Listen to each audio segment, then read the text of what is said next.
Today, Peter, we hear from the Home Secretary £31 million is going to be sort of set aside to protect MPs' safety. You know, what are MPs that you're speaking to saying to you about the decisions they're making in terms of doing their job but protecting themselves and their families? Well, they're worried. I talk to MPs all the time who live this weird double life where they're in the Palace of Westminster with the armed guards and the security scanners and the fact that you can only get in if you're legitimately there.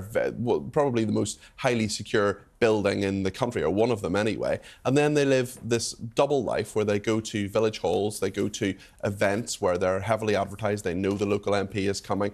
And of course, we've seen Joe Cox murdered, David Amos murdered, loads of different attacks, lots of different MPs talking about how they carry around police alarms. We now have 3 female MPs, the Sunday Times revealed at the weekend, who have 24-hour police protection. There are some members of government who always do, like Prime Minister, for example, always, we know this, he always has police protection and will for life. Do you think all MPs should have police protection? It would be an incredibly expensive thing, and it would be a real... I mean, one of the greatest things about our democracy in the UK, there are very few countries in the world, Ireland's one of the few other ones, where MPs have a constituency link and they're very, very available. You can go in to Parliament, you can see them, you can go to loads of events where there are MPs. There are lots of other countries, and they look at Britain and they think, hold on a second, you just walk up to an MP in the street and start talking to them and say, I've got a problem with my housing or the planning problem or, you know, passport problem or whatever. Those constituency surgeries are a vital part of our democracy. But this £31 million, that's actually more than half the budget of what we spend on MP salaries. It may not seem, in the scheme of things, like £31 million is a lot of money,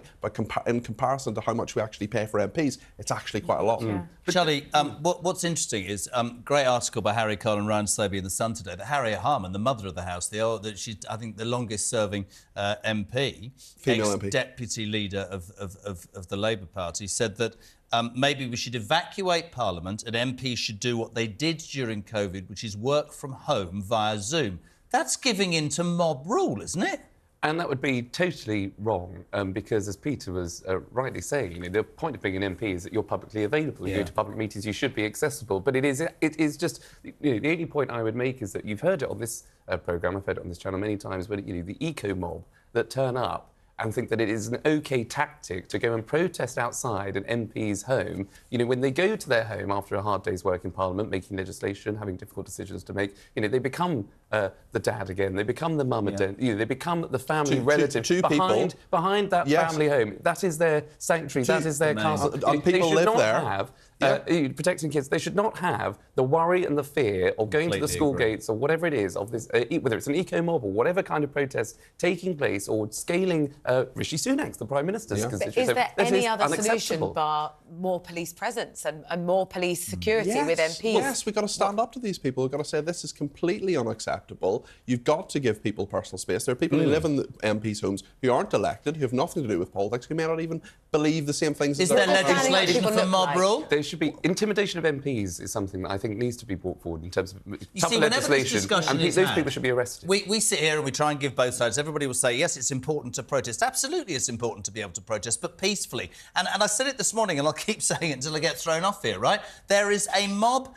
There are a bunch of fanatics who ride on the back of people trying to protest, whether it's the Palestinian debate, whether it's just stop oil or whatever you do, or throw some...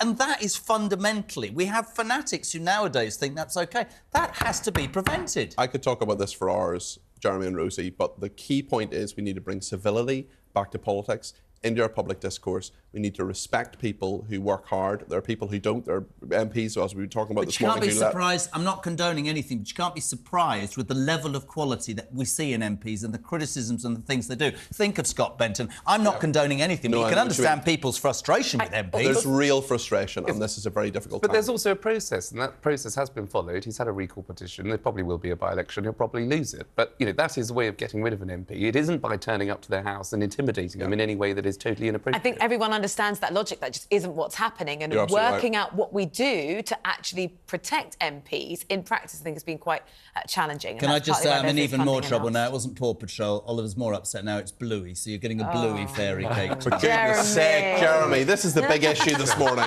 It's Bluey, not Paw Patrol. For goodness sake. Thank you both so much.